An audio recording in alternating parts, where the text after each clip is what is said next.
बड़ी बहस मध्य प्रदेश में। मैं हूं आपके साथ अमित शर्मा। मध्य प्रदेश में आदिवासी राजनीति नई करवट ले रही है। बीजेपी अपने 20 साल के कार्यकाल को विकास की गाथा बता रही है, तो कांग्रेस आदिवासियों के संघर्ष को अपना सबसे बड़ा मुद्दा बनाती दिखती है।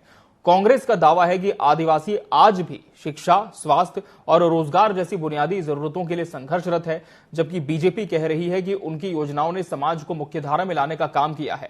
झाबुआ, धार, अलीराजपुर, बालाघाट और मंडला जैसे आदिवासी बाहुल्य जिलों में दोनों पार्टियों की सक्रियता बढ़ गई है। कांग्रेस नेता आरोप लगा रहे हैं कि बीजेपी सिर्फ घोषणाएं करती है, लेकिन जमीनी हकीकत कुछ और है। आज इसी मुद्दे पर हमारी चर्चा होगी। उसके पहले एक नजर इस रिपोर्ट पर।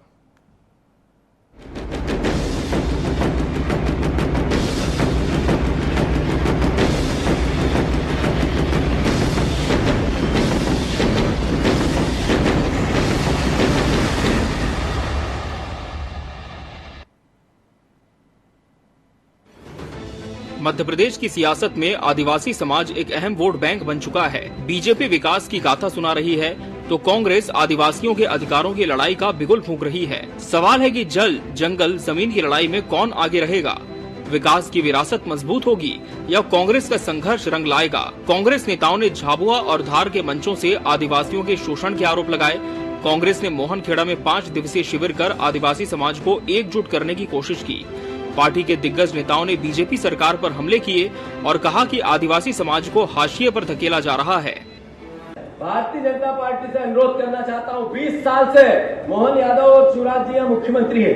सबसे ज्यादा गरीबी आदिवासियों में ही तो है, सबसे ज्यादा कुपोषण यहाँ पे ही तो है, सबसे ज्यादा बहनों के साथ अत्याचार यही तो होता है, यही सबसे ज्यादा पलायन तो होता है। अगर आरक्षण को 60 साल हो गए तो फिर सबसे ज्यादा स्वास्थ्य को लेकर सेवाओं की कमी यही क्यों है? क्या मेडिकल कॉलेज आना था, क्यों नहीं आया अभी तक? क्या कारण है? नरेंद्र मोदी जी ने कहा कि आयुष्मान कार्ड, यहाँ हॉस्पिटल ही नहीं है ऐसे कि आयुष्मान कार्ड चल सके। फिर आयुष्मान कार्ड क्या करेगा? प्रधानमंत्री मोदी ने झाबुआ में कहा था कि कोई पैसा मांगे तो मुझे चिट्ठी लिख देना। अब कांग्रेस उसी बयान को हथियार बना रही है। कांग्रेस नेताओं ने कहा कि वे हर भ्रष्टाचार के खिलाफ चिट्ठी लिखेंगे, लेकिन सरकार सुनवाई करेगी क्या? बीजेपी दावा कर रही है कि 20 साल में आदिवासी समाज के उत्थान के लिए योजनाएं चलाई गई। जमुना देवी जी का जो हाल किया विपक्ष ने, वो हम सबके सामने है। आज कांतिलाल भूरिया कहाँ है? वो हमारे सामने है। जमुना जी को अगर सम्मान दिलाने के काम विधानसभा में किसी ने किया तो वो भारतीय जनता पार्टी ने किया। द्रौपदी मुर्मू जब राष्ट्रपति बनती हैं तो उनका अपमान करने का काम कांग्रेस पार्टी के आला नेता करते हैं। आज भाजपा ने आदिवासियों को सम्मान के साथ साथ में अधिकार देने का काम किया है। उनका जल, जंगल, जमीन सुरक्षित करने का काम किया है। महिलाओं को स्व सहायता समूह से जोड़ा है, युवाओं को डोर टू डोर योजना से जोड़ा है और तमाम सारे जो उनके मूल अधिकार हैं उनको संरक्षित करके सुरक्षित रखकर निरंतर आगे बढ़ रही है। कांग्रेस ने मोहनखेड़ा में 5 दिवसीय शिविर कर आदिवासी समाज को एकजुट करने की कोशिश की। पार्टी के दिग्गज नेताओं ने बीजेपी सरकार पर हमले किए और कहा कि आदिवासी समाज को हाशिए पर धकेला जा रहा है। सवाल ये है कि क्या कांग्रेस की ये कोशिश सत्ता की सीढ़ी चढ़ने में मदद करेगी? बीजेपी विकास के साथ विरासत को भुनाने में जुटी है, तो कांग्रेस आदिवासी वोटरों की ओर बढ़ रही है। जल, जंगल और जमीन की सियासत इस बीच अपने चरम पर है। Bureau report, TV 24 news.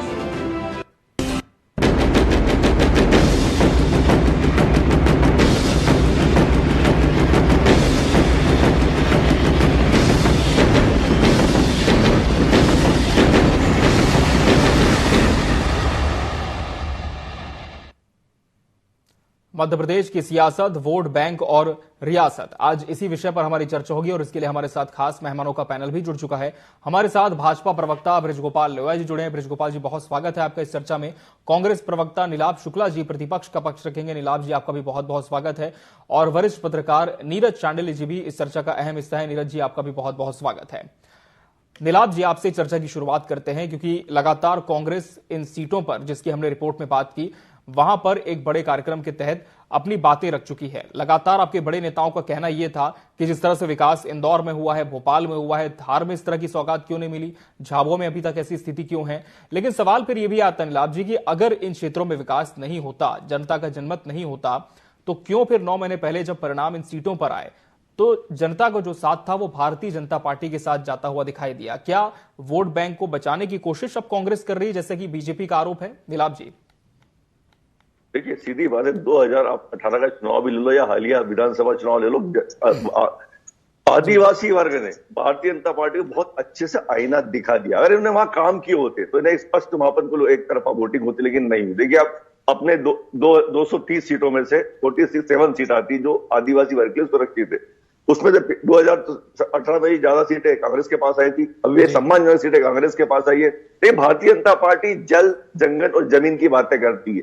आज आदिवासियों पर जंगल का उसका भी अधिकार नहीं है, जंगल माफियाओं के हवाले, अवैध लकड़ी का खनन हो रहा है, तेंदुपत्ते का अवैध व्यापार हो रहा है, जल पर उनका, जल के चारों किनारों पर रेती का अवैध खनन हो रहा है, जमीन पर अवैध कब्जे हो रहे हैं। अच्छा, आदिवासियों की स्थिति आप देखिए, सबसे ज्यादा अपराध आदिवासियों पर भारतीय जनता पार्टी के शासनकाल में मध्य प्रदेश में हुई है। एक एनसीआरबी की रिपोर्ट, सबसे ज्यादा कुपोषण आदिवासियों में मध्य प्रदेश में, बेरोजगारी सबसे ज्यादा आदिवासियों में मध्य प्रदेश में, मातृ मृत्यु दर सबसे ज्यादा आदिवासियों में मध्य प्रदेश में, शिशु मृत्यु दर सबसे ज्यादा आदिवासियों में मध्य प्रदेश में, अशिक्षा सबसे ज्यादा आदिवासियों में मध्य प्रदेश में, अपराध हो रहे हैं आदिवासियों पर मध्य प्रदेश में, फरियादी बनकर जाते हैं, अपराधी बनकर लौटते हैं मध्य प्रदेश में।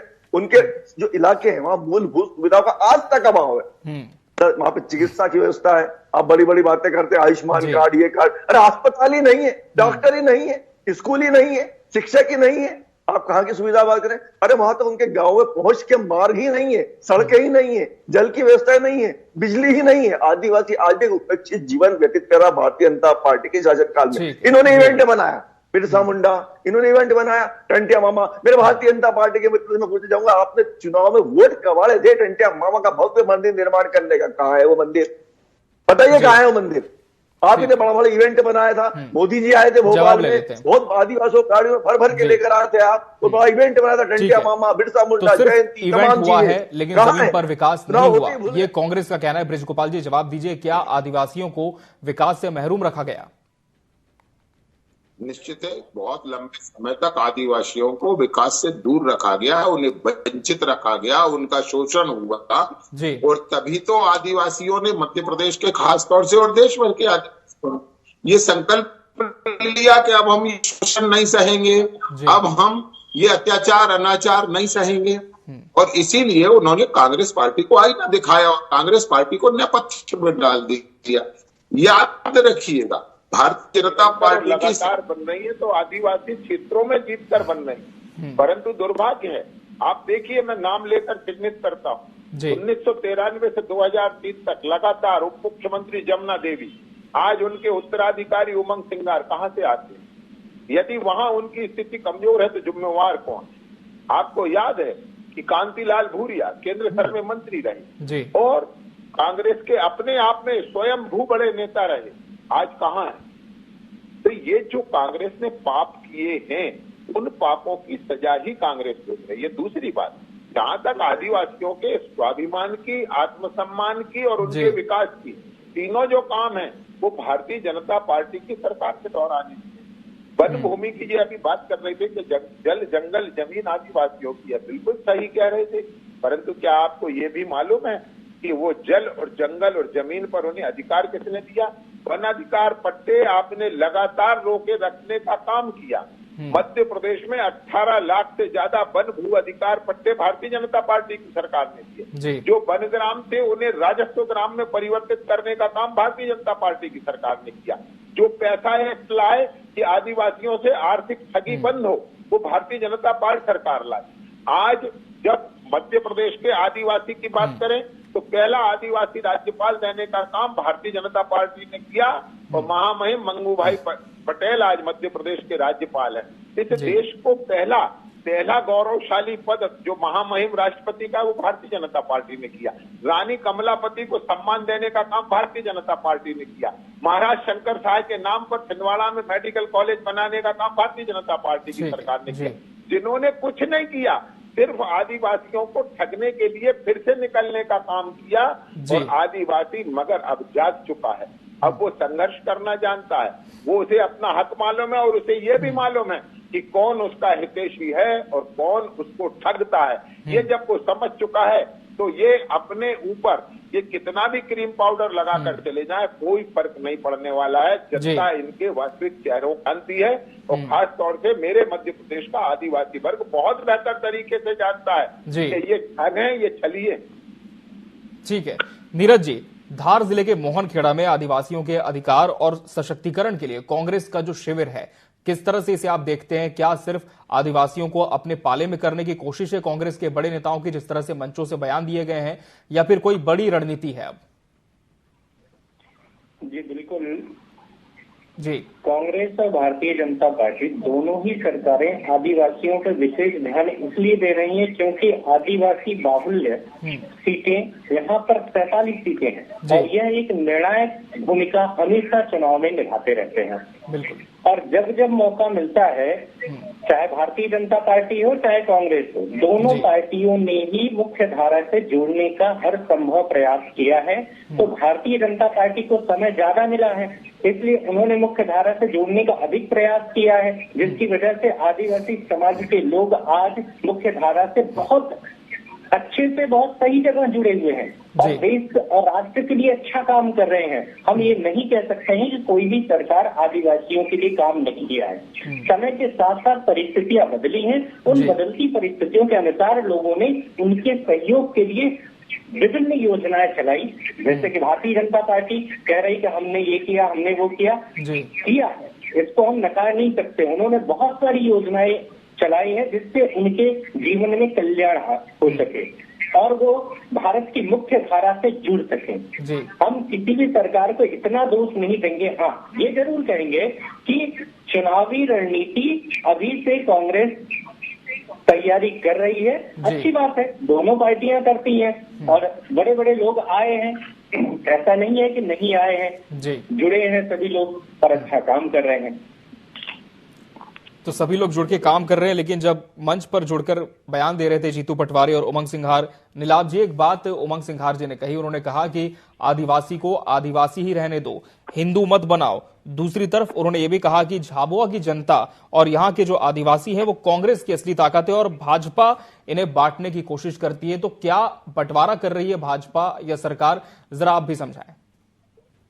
देखिए, भारतीय जनता पार्टी शुरू से परंपरा रही कि फूट डालो राज करो, चाहे हिंदू मुस्लिम हो। अब आदिवासी में भी ये पेतराबदारी। मेरे भारतीय जनता पार्टी के मित्र कहते हैं पैसा एक्ट। भैया लोहिया जी बताइए पैसा एक्ट है क्या? मैं आपके स्त्री शब्दों से सुनना चाह रहा हूँ। आदिवासी समुदायों की पारंपरिक सामाजिक व्यवस्थाओं को मान्यता दी गई, वो है पैसा एक्ट। ग्राम सभाओं का अधिकार दिए गए, तो उन्हें शक्तिशाली बनाया गया। ये सरल शब्दों में कहा जाए, ये है पैसा एक्ट। जल जंगल और जमीन तो उनका अधिकार और ये बनाया गया पैसा एक्ट। हालांकि ये एक सिर्फ कागजी रह गया है। न तो ग्राम पंचायत को अधिकार दिए गए, न उनके पास फंड दिया गया है कि वो सड़कें बना सके, न उनको ये ताकत दी गई वो बिजली लगा सके, न उनको ये ताकत दी गई चिकित्सालय चालू कर सके। एक कागजी बना दिया और आप पैसा एक्ट किया, आप ढूंढेरा पीटते आ रहे सर्वाधिक। अरे आप बहुत हल्की सी बात बताऊंगा, आपके नेता जो आदिवासी व्यक्ति पेशाब करते हैं, पुत्र विसर्जन करते हैं, या आपके शासनकाल में आपके ही नेताओं ने किया। एक लंबी फेरिस्त अपराधों की जो भारतीय जनता पार्टी के शासनकाल में भारतीय जनता पार्टी नेताओं द्वारा आदिवासी पर की गई है। महू में आदिवासी युवक की गैंग रेप के यूटी गैंग रेप के बाद हत्या दबंगों ने कर दी, तब आदिवासियों ने सड़क पर शव रख के चक्का जाम किया। यह आपके शासनकाल में हुआ था।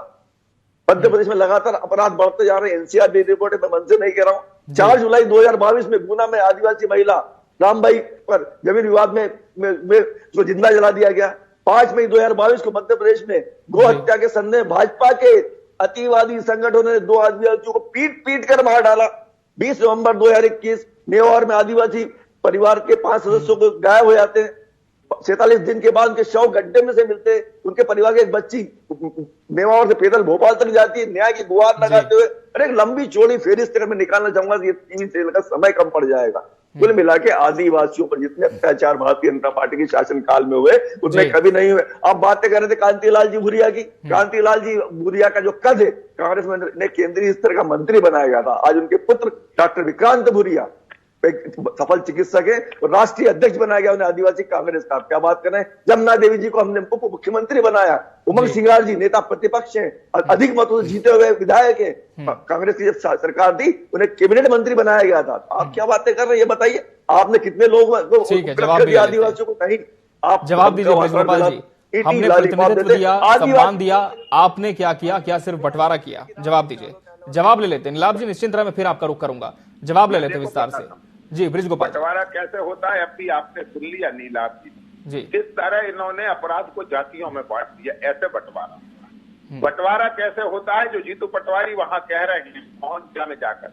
और ये मोहनखेड़ा आज पहली बार नहीं है, कांग्रेस को जब भी आदिवासियों में कार्यक्रम करना पड़ता है इनको मोहनखेड़ा की याद आती है। और उस मोहनखेड़ा के कल्याण के लिए, वहां के लोगों के कल्याण के लिए कभी कोई काम, वहां का एक आध काम बता दें कि हमने मोहनखेड़ा के लिए ये किया, नहीं किया, केवल रैली करने के लिए मोहनखेड़ा। एक बात और मैं कहता हूं, आप याद रखिएगा कि यदि आपने आदिवासियों के उत्थान कल्याण के लिए कुछ किया होता तो आप इस तरह उनके दिलों से बाहर थोड़ी होती, जिस तरह से आप लगातार बाहर हैं।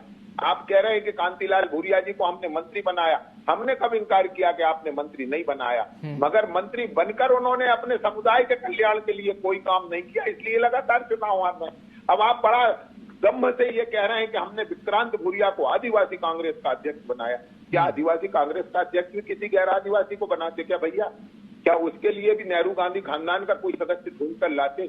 मैं पुनः कहता हूं, बार बार कहता हूं, देखिए किस तरह से काम हुआ है, किस तरह पैसा एक्ट ने उनको आर्थिक जंजाल से निकालकर बाहर खड़ा किया है, किस तरह वहां जो अन्न पहुंच रहा है हमारे पूरे आदिवासी ग्राम पंचायतों में, उसको पहुंचाने का काम और उसके वितरण का काम हमारे आदिवासी समुदाय के बेटे बेटियां कर रहे हैं। ये पूरा काम उनके सुपुर्द किया गया है, उनको जिम्मेदारी दी गई। अभी जो जीतू पटवारी जी ने कहा कि वो उन्हें जबरदस्ती हिंदू मत बनाइए, अरे जबरदस्ती नहीं है, वो स्वभाव से हिंदू है, ये भूमि उनकी है, ये भूमि हिंदुस्तान है, ये भूमि आदिवासियों की है, वो स्वभाव से, संस्कार से और अपने डीएनए से हिंदू है। दूसरी बात, आप क्यों चाहते हैं कि वो हिंदू समुदाय से हट जाएं, ताकि वे अलग थलग पड़ जाएं, उनके विकास के सारे रास्ते अवरुद्ध हो जाएं, उन पर जो एक भारतीय सनातन संस्कृति का जो आवरण है, जो उनकी हमेशा सुरक्षा करता है, वो खतरे में चला जाए। और जिस तरह आपने पिछले 50-60 वर्षों तक लगातार उन्हें धर्मांतरण के लिए प्रेरित किया, वो काम चलने दें, उनको मिशनरियों के हवाले कर दें, उनको जो जमातें चल रही हैं उनके सुपुर्द कर दें। यही चाहते हैं ना आप? ये जो कांग्रेस का असली चेहरा है ये उजागर होता है कि उन्हें जबरदस्ती मत बनाइए। अरे वो तो जो हैं वो बने हुए हैं, 1931 से लेकर आज तक जनगणना में वो ही लिखवा रहे हैं। और जनगणनाएं जितनी हुई हैं पूरी आपकी सरकार के दौरान हुई हैं, उसमें उस वर्ग ने लिखवाया है कि हमारी जाति आदिवासी है और हमारा धर्म हिंदू है, ये उसने लिखवाया है। और आपकी सरकारों की जनगणना में फिर से कहता हूं, जिम्मेवारी से कहता हूं। और एक बात ध्यान रखिए, क्यों आप इस विराट हिंदू समुदाय के पीछे पड़े, क्यों इसे तोड़ना चाहते हैं, क्यों इस मध्य प्रदेश का सबसे बड़ा आदिवासी वर्ग उसकी छाया से बाहर करना चाहते हैं ताकि उसे संरक्षण ना मिले और सेफ पैसेज मिल जाए मिशनरियों को। ये जो कांग्रेस का षड्यंत्र है ये आज की भाषण में उजागर हो रहा है। और मैं फिर से कह रहा हूं, जो बांटने का काम जीतू पटवारी कर रहे हैं, वो बांटने का काम राहुल गांधी कर रहे हैं, और उसी बांटने का काम ये नीलाभ शुक्ला जी कर रहा है। और एक बात बड़ी जिम्मेदारी से कहता हूं, ये कौन है? उमंग श्रृंगार जी। आप लगातार 50 वर्षों से एक पर कब्जा जमाए बैठे हैं और आज ये कहते हैं कि विकास नहीं हुआ, तो उसके लिए भी कोई दूसरा जिम्मेवार है क्या उमंग श्रृंगार? ठीक है जी। ये शर्म आने की बात है, तो शर्म आने की जगह आप आरोप लगा रहे हैं, इससे बड़ा राजनीति में कोई दुर्भाग्य नहीं हो सकता। नीरज जी करता धरता। और अभी हमारे मित्र जो हमारे राजनीतिक विश्लेषक, उन्होंने एक बात कही कि भारतीय जनता पार्टी को ज्यादा समय मिला, नहीं मिला। मध्य प्रदेश में 56 वर्षों तक कांग्रेस ने राज्य किया, तो 20 वर्षों को भारतीय जनता पार्टी ने किया। अब ज्यादा समय किसे मिला है देख लीजिए। परंतु एक भी आदिवासियों के कल्याण का काम 56 वर्षों में मध्य प्रदेश में राज करने वाली कांग्रेस पार्टी बता नहीं पाती, गिना नहीं पाती। केवल सिर्फ वर्गलाना, भड़काना और उन्हें नीरज जी करो कर लेते। नीरज जी, 56 बनाम 20 वर्ष पर अभी चर्चा केंद्रित हो चुकी है। और एक बात जो जब भी आदिवासियों पर चर्चा होती है हमेशा कांग्रेस भी उठाती है, पेसा एक्ट। ये कानून जब लाया गया था लगातार यही दावे थे कि आदिवासियों का उत्थान होगा, उनके अधिकार संरक्षित किए जाएंगे। लेकिन मध्य प्रदेश में क्या देखते हैं, क्या वास्तविकता में धरातल पर यह कानून पूरी तरह से लागू किया जा रहा है? निश्चित आपका प्रश्न मुझसे है जी। नीरज जी आपसे सवाल है। नीरज जी, पेसा एक्ट को लेकर कांग्रेस लगातार आरोप लगाती है कि आदिवासियों का हक उन्हें नहीं मिलता, लेकिन प्रदेश में क्या देखते हैं, वास्तविकता क्या है? नहीं, वास्तविकता यही है कि उनका हक बराबर मिल रहा है, कहीं ज्यादा कहीं कम, ये हम कह रहे हैं। अभी हमारे भाई ने कहा कि नीरज जी ने कहा कि बहुत कम समय मिला हुआ है, लेकिन भारतीय जनता पार्टी को लगातार अच्छा समय मिला हुआ है। उसकी जरूर तारीफ करूंगा कि आप लोगों ने जमीनी स्तर पर जाकर के लोगों के से जुड़ने की कोशिश की है। और कांग्रेस सरकार ने क्या किया, जैसे सरकार से वो हटे उन्होंने अपना जमीनी स्तर धीरे धीरे छोड़ते चले गए, जिसकी स्थिति आज वर्तमान में हम सभी लोगों को दिखाई देती है। और जब भी कांग्रेस सरकार में आना चाहती है तो उन्हें हमेशा आदिवासी समुदाय की जरूरत होती है, इसलिए वो हर बार उधर जाते हैं और अपनी बात कहते हैं कि हम आपके लिए हैं और आप हमारे लिए हैं। बिल्कुल सही है, सरकारें जो भी बनती हैं जनता उनके लिए होती है और जनता की सरकार होती है, इस बात से हम लड़ाई नहीं कर सकते हैं। लेकिन बात सबसे महत्वपूर्ण ये है कि दोनों पर, जैसे कहा कि विकास नहीं हो रहा है, विकास नहीं हो रहा है ये एक ही सरकार का दोष नहीं है, यहाँ विपक्ष का भी दोष होता है। उन्होंने कितनी तीव्रता से और कितने बड़े स्तर पे आवाज उठाई है। एक यदि कोई सरकार में है हम उसको दोषी तो ठहरा देते हैं, लेकिन विपक्ष ने अपनी कितनी बड़ी भूमिका निभाई है इस पर भी आकलन होना बहुत जरूरी है। विकास दोनों ही लोग मिलकर करेंगे। लेकिन नीरज जी, जहां पर ये सभा कांग्रेस की हो रही थी, धार झाबुआ जो क्षेत्र है, क्या यहाँ पर देखते हैं कि पहले से आदिवासियों की स्थिति कुछ बदली है, सकारात्मक तौर पर कुछ परिवर्तन आया है इन क्षेत्रों में? बिल्कुल, परिवर्तन तो काफी हद तक दिखाई दे रहा है जी। और धीरे धीरे लोग, आदिवासी लोग मुख्य धारा से जुड़ रहे हैं जी। और सभी जगह जैसे मल्टीनेशनल कंपनियां हो गई, आप देखते कॉर्पोरेट क्षेत्र हो गए, वहाँ पे आदिवासी समुदाय के बहुत सारे लोग हैं जो अच्छे से काम कर रहे हैं, अपने जीवन यापन में एक उच्च स्तर का लिविंग स्टैंडर्ड ला रहे हैं। ये देखने लायक की बातें हैं। तो समय तो लगता है, अब कभी 20 साल लगता है तो कभी 40 साल लगता है, लेकिन धीरे धीरे होता है, एकाएक नहीं हो जाती जी। नीलाद जी, क्या शनै शनै ही सही लेकिन क्या विकास की मुख्यधारा से आदिवासी जुड़े, और अगर कहीं पर कमी है तो अपनी भूमिका क्या दिखती कांग्रेस इसमें? देखिए, आजादी के बाद से जब देश का नव निर्माण किया कांग्रेस के पास, जब पूरे देश में कांग्रेस पूरा खाली खजाना छोड़ गए थे, देश का पूरा नव निर्माण हुआ, आदिवासी क्षेत्रों का कांग्रेस ने पूरा विकास किया। आज मेरे भाई कहना है कि हमें कम समय मिला, 20 साल में एक आदिवासी का बच्चा जो पैदा होता है ना तो जवान हो जाता है। इतना बड़ा समय दिया गया है। आज स्थिति यथावती। अब पैसा एक्ट का गाना गा रहे हैं, काफी देर में सुन रहा हूं आपकी बातें। पैसा एक्ट में तमाम भ्रष्टाचार चल रहे हैं। आदिवासी समुदायों की पारंपरिक सामाजिक व्यवस्थाओं की हमको मान्यता दी जाए, ये पैसा एक्ट होता है। सरल शब्दों में कहा जाए, जल, जंगल और जमीन, इनका उन पर हक दिया जाए, ग्राम सभाओं का अधिकार दिया जाए, उन्हें शक्तिशाली बनाया जाए, ताकि जंगल में होने वाले तेंदुपट्टा, तालाब निर्माण, आश्रम निर्माण, आदिवासी पर अत्याचार न हो, उन पर अगर FIR होती तो पहले ग्राम सभा को सूचना दी जाए। ऐसा हो रहा है? करता ही नहीं हो रहा है। कुल मिला के इस पर भी भ्रष्टाचार हो रहा है। जब आपने पैसा एक्ट को बना दिया है तो आज भी इसका विकास क्यों नहीं हो रहा है? ग्राम सभाएं शक्तिहीन क्यों है? वहां जंगलों पे भी आपके कब्जे हैं, नदी किनारों पर भी आपके कब्जे हैं, जमीनों पर भी आपके कब्जे हैं। तो आदिवासी कहाँ है? आदिवासी ठका रहा है। उसे आप सिर्फ चुनाव के पहले मीठी लालीपाप खिलाते हो, बरसा मुट्टा, पंड्या मामा, भोपाल बुलाते हो, उनके सर के कपड़े पहनते हो, नृत्य करते हो, उनके सर के स्वांग रचते हो। जैसे चुनाव खत्म होते हैं आदिवासियों को भूल जाते हो। मेरे भारतीय जनता पार्टी मित्र बताएं, टंटिया मामा का भव्य मंदिर बनाने का आपने संकल्प लिया था। जवाब ले लेते हैं जी। लिया था ये नहीं, मामा जी ने लिया था, शिवराज जी मामा जी ने संकल्प लिया था। वो मामा जी कहाँ है? कहाँ है टंटिया मामा का मंदिर? ठीक है, जवाब ले लेते हैं। बृजगोपाल जी, चुनाव के समय तो भाजपा वादे करती है लेकिन सत्ता में आने के बाद भूल जाती है, कांग्रेस का आरोप। ठीक है नीलाद जी, जवाब लेते हैं। बृजगोपाल जी जवाब दीजिए। देखिए, मैं सबसे पहले एक बात बताऊं, ये बहुत तेज आवाज में बात करने से झूठ सच नहीं हो जाता। आप बहुत तेज चिल्लाएंगे तो कोई झूठ सच नहीं होता।